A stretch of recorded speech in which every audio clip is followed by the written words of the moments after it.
to the GCN Show! On the rollers, in the garage, from Portsmouth, Rhode Island. Welcome to the GCN Show. From Howth in Ireland, welcome to the GCN Show! Hey!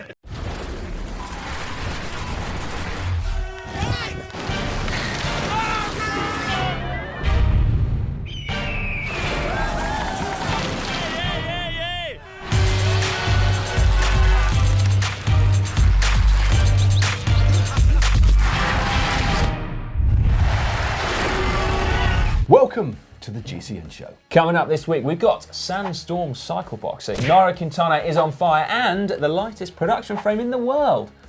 Possibly. Plus, we have a brand new competition and all of your favourites. So, wattage, bazooka, comment caption of the week, tech of the week, but Sandstorm cycle boxing. Oh yeah. Really?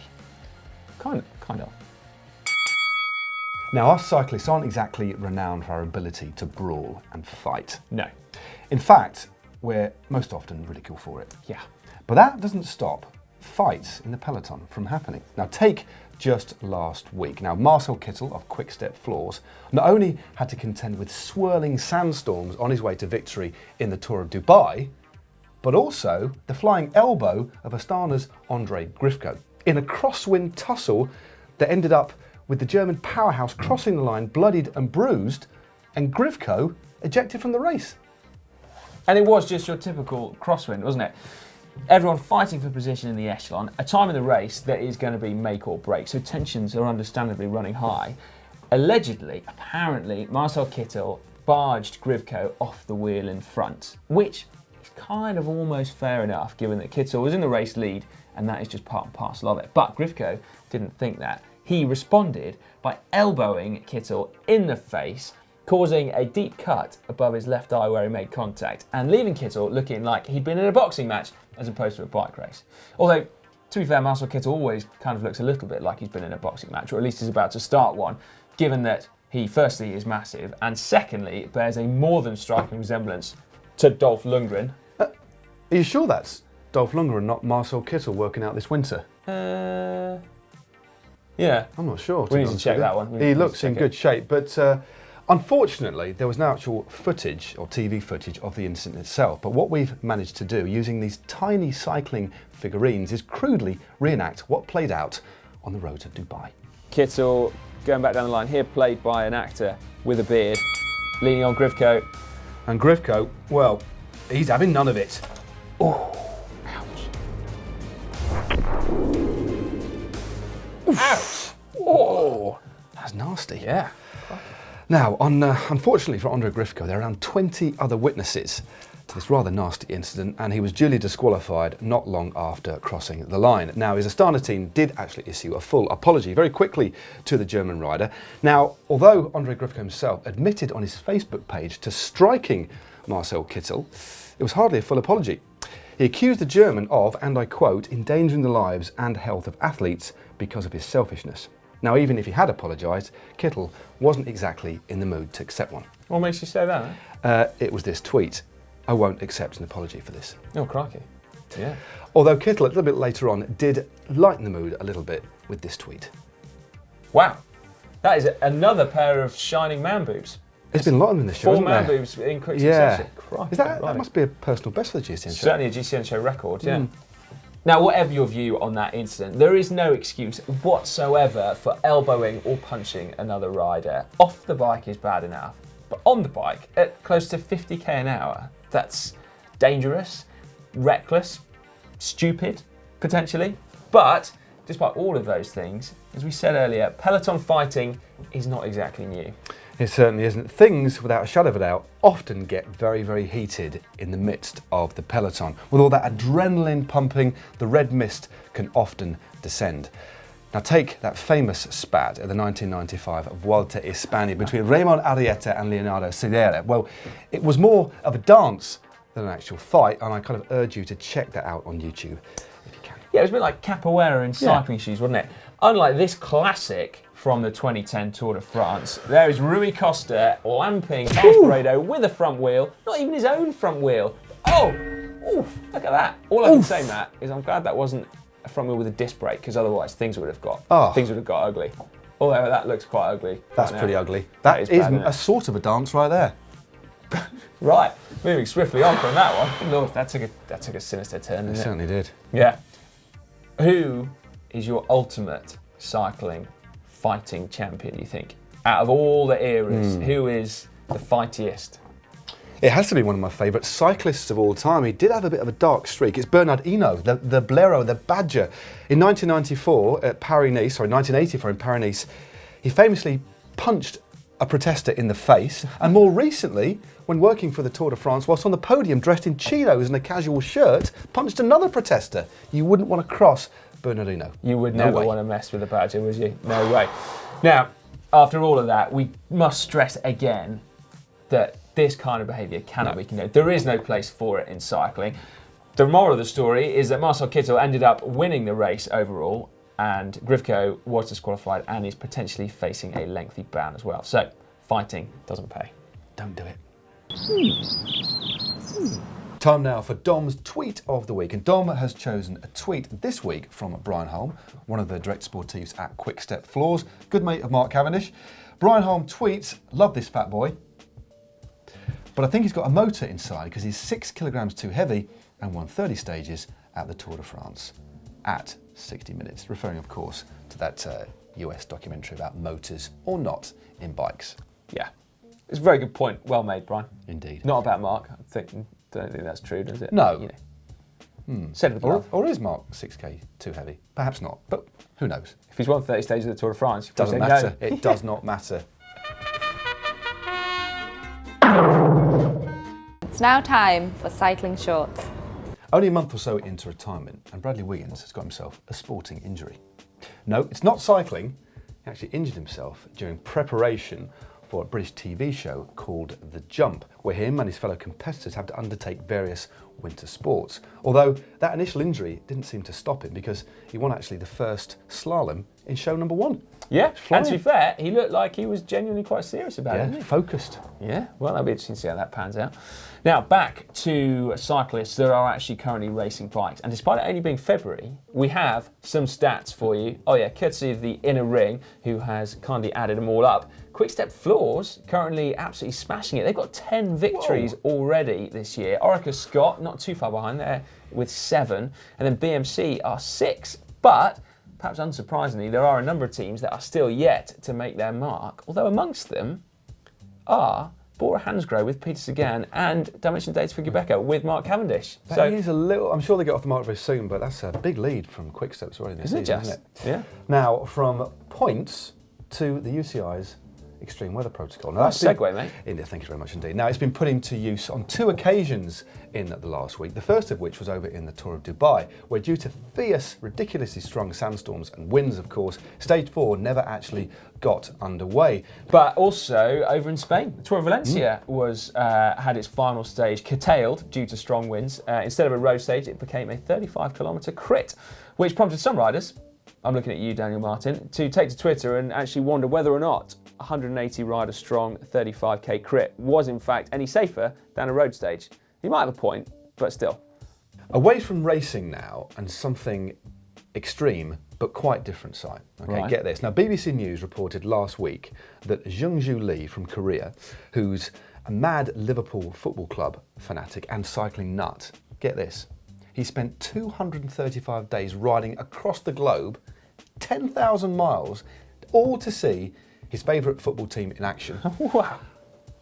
Only to arrive at Anfield in Liverpool and couldn't get in. So we had to watch the whole match from a local pub.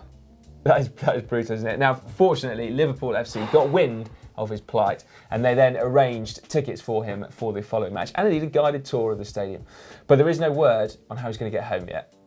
So that could be another 235 days back. I think we'll hopefully have it on cycling shorts in September, October maybe. Yeah. All the best, Jungju. Yeah. Anyway, on to polls now. Oh, yeah. Remember last week we had a poll whether it was sartorially acceptable or not to have arm warmers Yeah. on. Okay, now, Arm warmers and shorts, the burning question. yeah, this is it. Now, 85% of you said Go on. it was fine. Hey, there we go. Quite a lot of us breathing a big sigh of relief there. However, gotta be said, Matt, there were quite a few strong feelings vented in the comments section beneath last week's video. So we just want to remind people that this is all just a little bit of fun. It doesn't really matter what you're wearing. And yeah, at the end of the day, it's not serious. So let's try and remember that. Wear what you want. Leg warmers and no arm warmers is absolutely fine. No. Mate, No, it's fine. Seriously, Matt, you can't say that out loud. It's fine. You can't. That's just, stop it now. It's competition time now, and first up, how much do you want to ride the Maratona de los Dolomites? One of the best Gran Fondos in the world. Well, I'd love to ride it. Well, you are riding it, Matt. I know. Yeah, you are. But if you haven't got your act together yet and already entered, then I'm afraid it is too late. It is that popular, it has sold out already, as it does, in fact, every year. However, we've got a pair of tickets or a pair of entries up for grabs. But not only that, but the organisers of the Maratona are going to throw in 4 nights accommodation in the beautiful Alta Badia region as well. That is a super cool prize, isn't it? Now, as Matt said, we are going to be there ourselves. If you want to be on the start line too, then make sure you get your entry in now. The link to the competition is in the description below this video. Okay, competition results now. And remember a couple of weeks back, Simon here unboxed the Elite Drivo Smart Trainer. Now the winner of that wonderful prize is, drumroll please, Simon. The tension.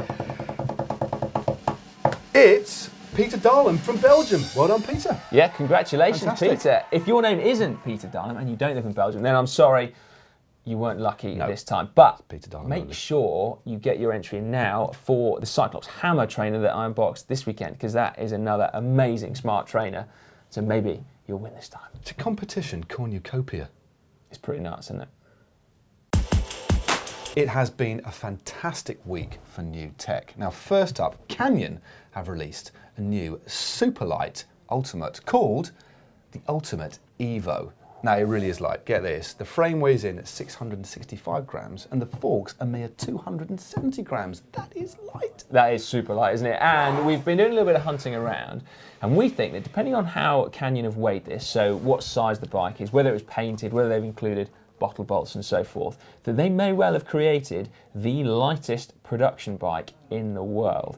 And they've got 2 models, both of them are drop dead gorgeous. The first is this, which has got SRAM Red Mechanical and various bits from German carbon specialists like Lightweight and THM, and it weighs just 4.96 kilos for the complete bike. And then they got another one, which is €3,000 more with ETAP and an SRM power meter on there. But that weighs a little bit more actually, it weighs 800 grams more. Now, as you'd expect from Canyon, the pricing on these frames is pretty keen, extremely reasonable, especially for a super bike. Now, the frame set option only comes in at €3,300. Not bad. And viewers in the United States, thankfully at last, you're not going to have to wait too long before Canyon ships to you. That should be sometime in the summer. Yeah. That is good news.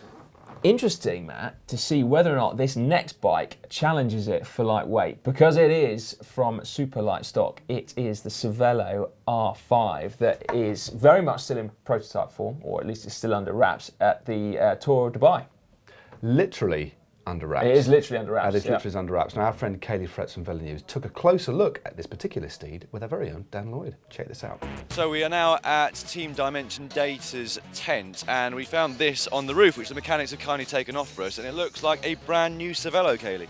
Yeah, and I did a little poking around in the UCI's website. Their approved frames list, so all frames that are raced in the World Tour have to be approved by the UCI. There is a new Cervelo on that list called the R5 Rim Brake, which I think is this bike. So rim brake implying that there might be another option at some point as well. I think that's probably a safe bet that there's going to be a disc option at some point. So we do know a little bit about this bike, A, from just looking at it, and B, because we've been doing a little bit of snooping on our own. The R5 is a climbing bike, obviously. This version clearly has some aerodynamic cues, so the down tube is a little bit fatter. It uses sort of a comtail kind of shape. The cables enter behind the stem here, just like the S5s, just like Cervelo's aero bikes.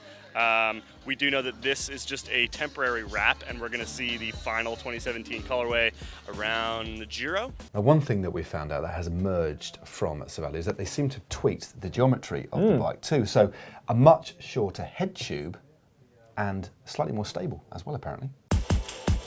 Last week, we were very pleased to be able to announce that our new GCN kit is now in our shop, available for pre-order. And lo and behold, look what turned up this week. check it out. These are the new GCN training kit, shorts and jersey. Yeah, there's a subtle nod to the GCN logo, both on the back of the shorts, one little flash on one leg of the shorts only, but I think subtle, nuance, but definitely GCN. That's very cool, isn't it? Yeah, as we said, it is available for pre-order on the shop now, so if you fancy it, why don't you head over there? Could I grab these inside? Because I must admit, I quite like the look of this. Well, that's absolutely fine, mate. I was doing some lunges in those earlier when we were just trying them out, and I wasn't wearing any underwear. So, Right. I mean, that is fine, but I might just... shall I?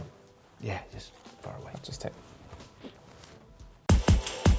Movistar's Nairo Quintana started off the season with a real show of intent by winning in quite dominant fashion, in fact, the Queen stage, and with it the overall classification in the Tour of Valencia last week. And the other standout rider for me in particular was new signing for Katusha Alpecin, Tony Martin, not only showcasing his time trial skills, but his descending prowess to take out stage 2. Yeah, that was a particularly impressive one, as you said.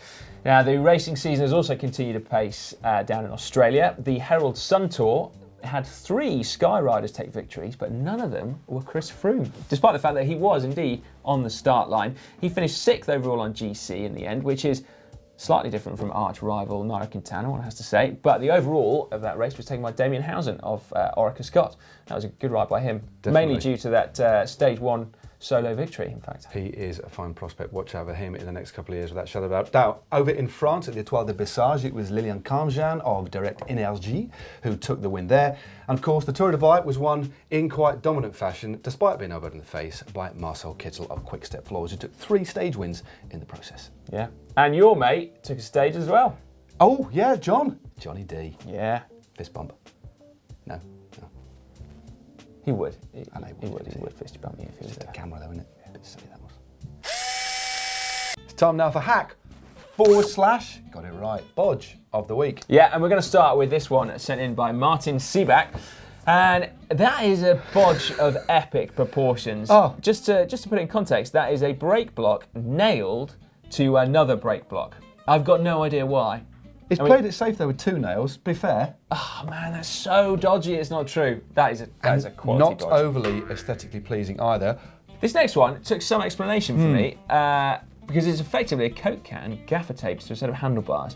Matt informs me that it's a cycling ashtray, which again is another catastrophic bodge. Just what? A big no-no, but I mean, at least they're not littering the streets of Perth, Australia, Well, fair with enough, cigarette yeah. ash Keep / Perth cigarettes. Indeed. Next up we have this from Empro8869 on Instagram. What a thing to behold. I can't believe nobody's like that. No. That deserves just a lot of love. It's a mountain bike, a basic mountain bike, attached by the forks to a lawnmower. I think I could get behind that. I think that's To my eminently mind- usable. To my mind, that is a hack, actually. Yeah. I don't look forward to mowing the lawn, but No. that, Get fit, mow the lawn, job done. yeah, put a super nice bike on there, and yeah, it'd be amazing. There you go. Right, this next one, I Whoa. can't work out what's going on, but J. Kiroga Tunoko sent it in. I mean, I've got no idea. No, I It could don't be know. a hack, it could be a bodge. It just depends what it does. That was in the original Ghostbusters, wasn't it? So he's got at least 3 or 4 computers on there. He's got. I think the computers are the least of it, mate. There's some other funky stuff going on there, It's isn't like Back to the Future on bikes. there? Yeah. It's like a bike version of a DeLorean. Well, in that Incredible. case, that's a hack. That's possibly Yeah. a hack of the century if he's created a time machine. God, imagine. He'd have to feather his brakes at the front. He'd just go straight over the bars, wouldn't he? The weight. Yeah. Ridiculous. He's got to go Anyway. 80 miles an hour as well to travel back in time. Now we have this from Philip Askew. Found in York in the UK. Interesting choices, GCN. So he's got a pair of. That is an old Kirk Precision. Yeah. Made of magnesium. He's got himself a very rare and very premium, slightly fragile frame. I was going to say, ever so fragile. I Yeah. wouldn't want to press too hard on that bike, by the way. But an interesting addition with little spinachis on the bars there. Yeah. A real, genuine retro feel to that bike. Yeah, nice bit of kit, that. We've got another one here. Sebastian Mayer damaged cleat in a crash, fixed it with a spare cleat bolt. Hashtag I'm too cheap. You are very cheap, Sebastian. Cleats can be expensive, but stop riding those immediately. A knee injury is just lurking behind your next that's long ride. not good at all. Definitely change that. And finally, we have Yeah, this. Nelson has created the ultimate mud flap out of a pretty gnarly looking set of old mountain bike tyres. Fair play, that is going to be a one dry pair of feet you have, undoubtedly. Cracking stuff. Please do keep the hacks and slashes, not hacks and slashes, what they call hacks Bodges. and bodges. The slashes in the middle, hack/bodges coming in. That's the wrong way, that one as well. GCN hack. I've just / I'm sorry. That's Just right. leave, That's right. just leave it to you. Yeah. Keep them coming anyway. We love them. It's been a while. I'm looking forward to this. I always do. It's time for GCN's Wattage Bazooka!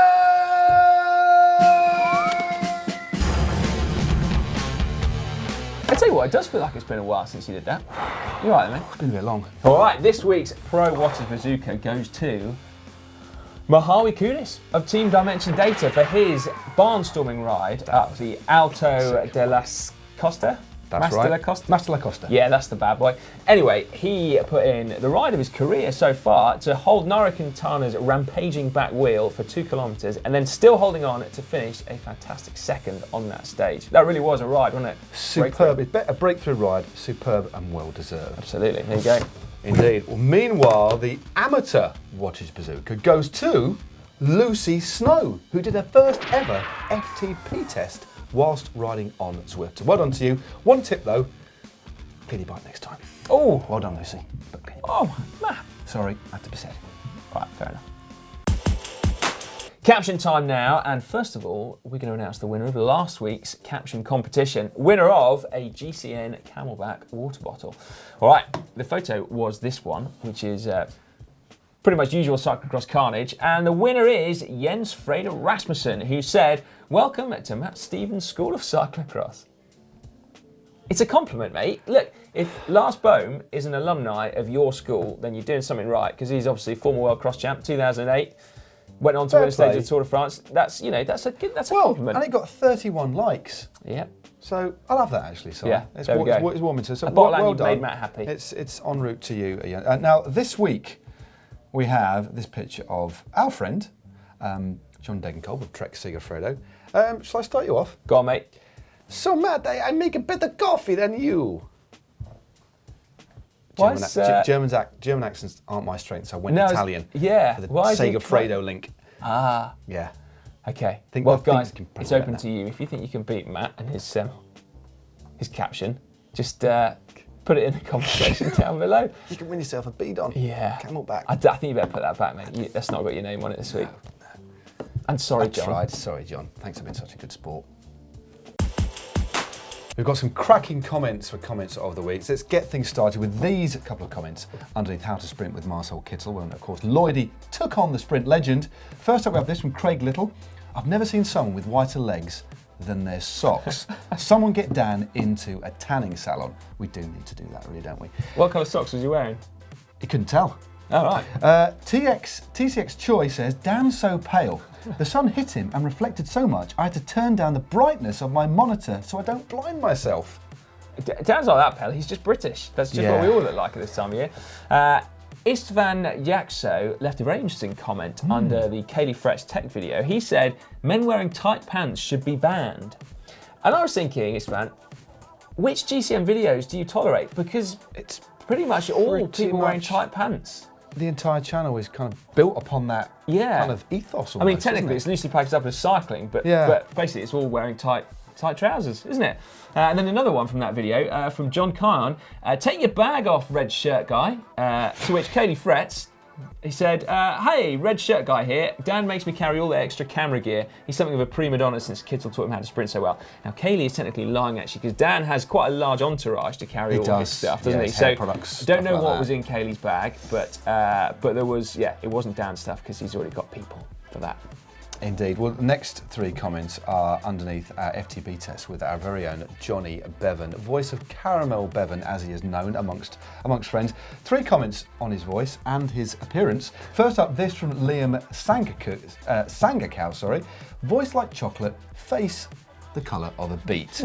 Total Control said, John took off his jersey and revealed his white chocolate. You don't mind us saying this, do you, John? No, I need a trip with Dan to the tanning salon. He certainly does. And Yeah, finally, this is a great one, Luddite Joe, you might have to explain it at the end, sorry, a voice like chocolate and nipples like walnut whips.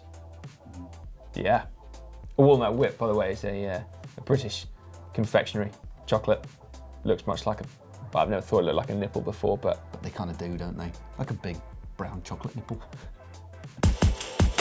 On the channel this week, on Wednesday, we ask, is FTP, functional threshold power, really the holy grail of cycling? On Thursday, we have the first video and our look at the pro bikes of the 2017 season. And on Friday, it's Ask GC Anything. Yep, Saturday we have a pro bike, John Degenkolb's pro bike, no less. And then on Sunday, we've got a descending masterclass from Matt Stevens. It is a point of view descent of the really rather twisty Col de Soyer in Mallorca. Then Monday's maintenance video is tips on buying a second-hand bike. And then Tuesday... Iowa State University in Ames, Iowa. Welcome to the GCN Show. I'll give you a week to learn this, Matt Stevens.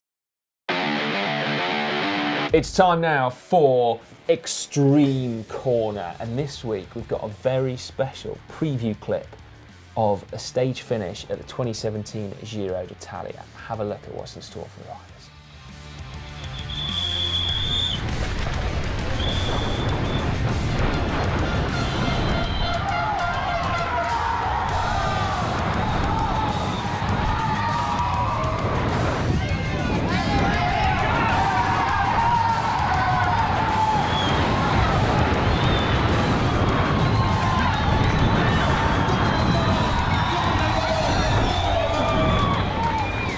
Wow, that's something else, isn't it? That's unbelievable. I think they're going to need disc brakes, probably at the very least. Right? That would certainly be advisable. I mean, I don't know. I'm just glad I'm not riding the Giro this year. Yeah. Anyway, so you don't miss any action, like from the Giro, for example. The Tour de France, the Vuelta a España. Basically, GCN is your cycling one-stop shop. Don't forget to subscribe to GCN, it's absolutely free. And don't forget to tell your friends as well. Yeah, and if it's more content right now that you're after, well, why not click just up there? And you get to see Matt competing head-to-head against Trek Segafredo rider John Degenkolb. Or for one of the finest sprinters the world has ever seen, and one of the member of the most beautiful hair the world's ever seen, click just down here for Marcel Kittel's sprint tips with the one and only Dan Lloyd.